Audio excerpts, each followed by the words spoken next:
Sorry guys I couldn't be with you today, but I did want to leave you with a little review on chemical formulas and chemical compounds before you take your test. So on your review worksheet, the first question, what does a chemical formula represent? Well, that's the relative number of atoms in each element in a compound. And the subscripts tell you how many atoms there are of each element. And if we're looking at something like this particular compound, it has 1 magnesium, 2 chlorine atoms, because that little subscript 2 belongs to everything inside the parentheses. And then you have 8 oxygen atoms. Alright, so then we get into writing chemical formulas. Remember that if it starts with a metal, your positive ion goes first, and then you have to crisscross. So magnesium ions and iodide ions, Mg2 plus, I negative, so you get Mgi2. Then we have zinc. Remember, zinc is one of the ones you had to memorize. Hopefully you remember. Zinc 2 plus, Cl negative, and so it's ZnCl2. Again, we've got another, we see a hydroxide in here, which is a polyatomic ion. So again, it's ionic, so you've got to do the crisscrossing. Ca, OH, inside parentheses, and then a 2. Don't let hydroxide get you. Alright, so now we see something here with number D, or with letter D, that has prefixes. So disulfur trichloride, no chrisin, no crossin, this is covalent. So all you're going to do is write down exactly what it tells you. So S2Cl3. Then we get to carbon disulfide, same story here, we see those prefixes, so it is CS2. Nitrogen tetrachloride. So again, with the prefixes, you're just going to write down exactly what they tell you. Here we go again, P2O5. Alright, so then we get into where you're given the chemical formula and you have to name the thing. So let's move these up and we'll start from there. Alright, again, if you see a metal first, you are not going to use prefixes. It is ionic. So this is magnesium nitrite. Then we have copper 2 carbonate. Carbonate has a 2 negative charge, so copper had to be 2 positive in order for those to cancel out. Then we start with a metal, so again it is ionic, so no prefixes. This is just zinc phosphate. D is iron 3 sulfate. We just uncrisscross to get the charge. That's what that Roman numeral stands for, the charge on the metal. Lead 2 sulfide. Again, if it ends in an element, it ends in IDE, and lead does require a Roman numeral to tell you its charge.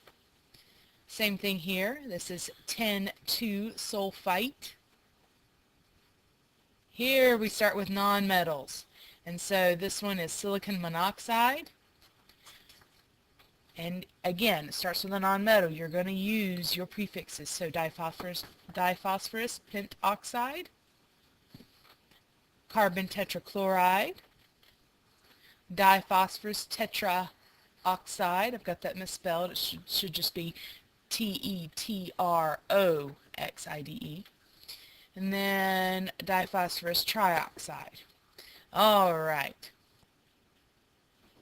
Now that we've gone over how to name everything, now we need to look at the calculations. So the first type of calculations that we learned was doing molar mass.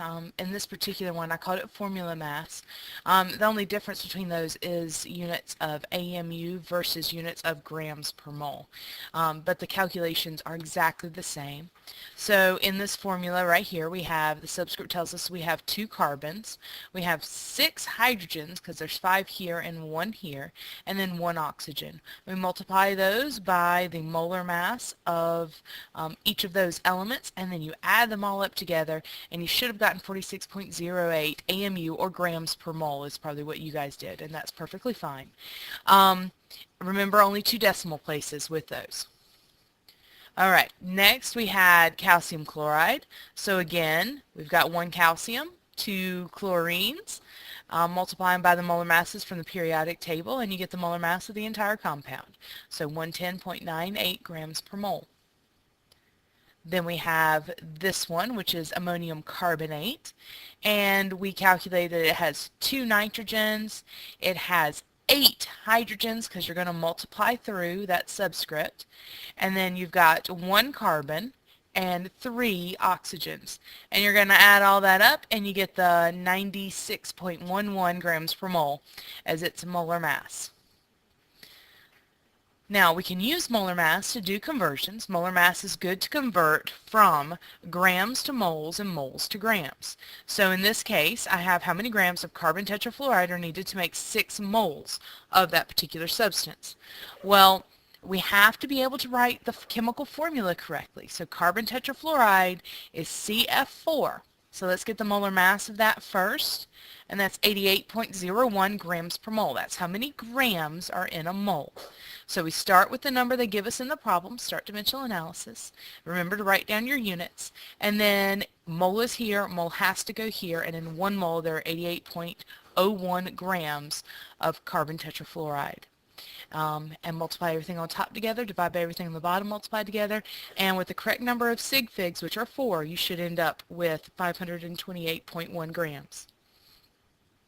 Next, we have how many moles of lithium chloride are present in 22.05 grams of lithium chloride. Again, you must write the formula correctly. So we have our formula written here, and we're going to need to go from grams to moles. We're going to need molar mass.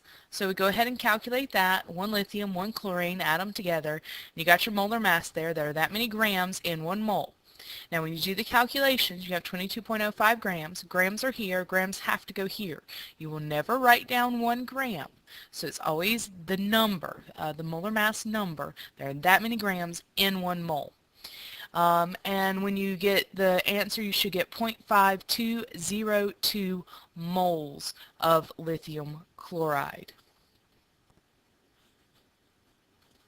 Now, with the number 9, we talked about this one. The first part of this problem is not a problem at all. It's just a piece of information. They were nice and went ahead and gave you the molar mass of water.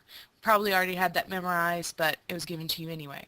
The question was, how many grams are in 0.30 moles of water? So that's what we start dimensional analysis with. Mole is here, mole has to go here, and so there are 18.02 grams in 1 mole of water, and so you end up with 5.4 grams. We base our sig figs off of the number they give us in the particular problem. Okay, then we move on to percent composition. These are very important. You have to write the chemical formula correctly. So we've got carbon dioxide, so we need to find the percent carbon. In order to do that, it's going to be the mass of the element you're looking for, and all of those elements included, divided by the mass of the whole thing times 100. So let's find the molar mass of the first thing. It ends up being 44.01 because we've got 1 carbon and 2 oxygens. So 44.01 is the molar mass of carbon dioxide. To find the percent carbon, you do the mass of all the carbons. We only have 1, so it's 12.01 divided by the mass of the whole thing times 100 gives us that 27.3 or 29% carbon. Then our percent oxygen, we do the mass of all the oxygens, and since there are 2, we'll put down 32 over the mass of the whole compound times 100. So it gives you that 72.71% oxygen. Okay, next up, percent composition of copper 2 fluoride. Again, you had to write the formula correctly in order to get this right. So copper 2 fluoride looks like this, CuF2. Then you're going to find the mass of the whole thing, 101.55. Then your percent copper, we have 1 copper, so we put the mass of that over the mass of the whole compound times 100. To get the mass fluorine, we do the mass of all the fluorines, and there are 2, so it's 38, over the mass of the whole compound times 100 to give us that percentage. Last one was the percent nitrite and calcium nitrite. Again, you had to write the formula correctly, CaNO2 inside parentheses and then a 2. And so to get the mass of the whole thing, we have 1 calcium, we have 2 nitrogens and we have 4 oxygens. So the mass of the whole compound is 132. The percent nitrate, we've got to get the mass of all the nitrates, which are basically just these two right here, the 28 plus the 64. That gives us that 92 because those are all the nitrates over the mass of the whole thing times 100. Okay, so that was fun with percent composition. Now we get into empirical formula. You have a little rhyme that you have memorized, and it's percent to mass, mass to mole, divide by small, multiply till whole. So we have grams here instead of percent composition. So they've already done the first part of that for us. So all we have to do is mass to mole, divide by small, multiply till whole. And that's basically what I did here. You have to be careful with rounding. And so we put our masses here, and then we convert each of those to moles using the molar mass of the element we're talking about. So sodium is 22.99, sulfur is 32.07, oxygen 16. Okay, remember to maintain the same number of sig figs in the number of moles as you have here. Looks like I made a mistake there. All right. And once we have our moles, then it's divide by small. So 0.012 was the smallest number of moles. And end up with 1 to 1 to 1.5. Now this 1.5 cannot be rounded. Once you divide by small, you cannot round unless it's within 0.1. So we have to multiply all of these by a number to make this number a whole number, which is 2. And so we end up 2 to 2 to 3. So your empirical formula, again, don't leave it here. Empirical formulas look like this. Na2S2O3. All right. Then we have another empirical formula problem. This one, if you weren't careful with the rounding, you would have gotten it wrong. Let me straighten that up just a little bit there. Okay.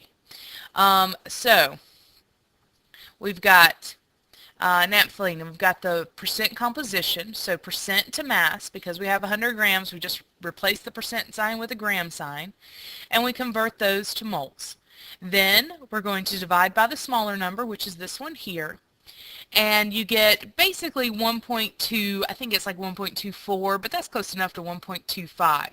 Again, you cannot round after you divide by small unless it's within 0.1.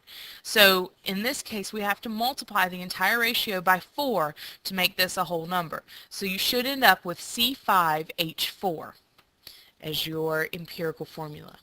All right, almost to the end. We just have molecular formulas to go. So here we are. You have a molecular formula. It has a molar mass of 128.18. We use the empirical formula that we have up above us there, that C5H4, to determine the molecular formula. Remember, all we have to do to find the molecular formula is to find that X factor, what we need to multiply the subscripts of the empirical formula by. So we're going to take that molecular formula mass that's always given to you in the problem and divide it by the empirical formula mass, the mass of this, the 5 carbons and the 4 hydrogens. So let's see, empirical formula, there we go. Empirical formula mass is 64.09. Then we find that little X factor. Always, the number they give you in the problem goes on top, divided by the empirical formula mass, 64.09, and we get an X factor of 2. So we just have to multiply all the subscripts of the empirical formula by 2. So our molecular formula is C10H8. Okay, last one. They give us the empirical formula, and they give us a formula mass. It's AMU, grams per mole, same thing. This is the molecular formula mass. So they want to know the molecular formula. So we find the empirical formula mass, which is 29.07 grams per mole. The number they give you in the problem over the empirical formula mass gives us 1.99, which is basically 2, and we multiply each of the subscripts by that, so we get C4H10. Okay, that's a really good review. The only other thing that you're going to need to make sure that you have is going from molecules, because that wasn't included on here. So if we want to go from molecules to moles or moles to molecules, we have to use Avogadro's number. Now this is given in the green sheet, but it just goes in between these two things. and molecules is your key word. Now this is given on the green sheet. I'll show you here. It's on the front page, Avogadro's number. We've seen this before and worked with it before. Remember that it is molecules per mole. And that's what we're using it for. So the other things that will be helpful in your reference sheet is the polyatomic ions. Those are there on that last sheet. You should never get any of these wrong. When in doubt, look it up. Don't make it up. The other thing that will be helpful is to use your periodic table in this green sheet, especially if you can't see the numbers very well from where you're sitting, because they're right here in big font. Also make sure that if you're talking about potassium, you put down K, not P. P is phosphorus. K is potassium. So be very, very careful with that. And again, when in doubt, look it up. Don't make it up. I wish you guys luck on today's test, and I will see most of you on Wednesday. Your formal lab report is due then. And the rest of you I will see on Tuesday. Have a great day.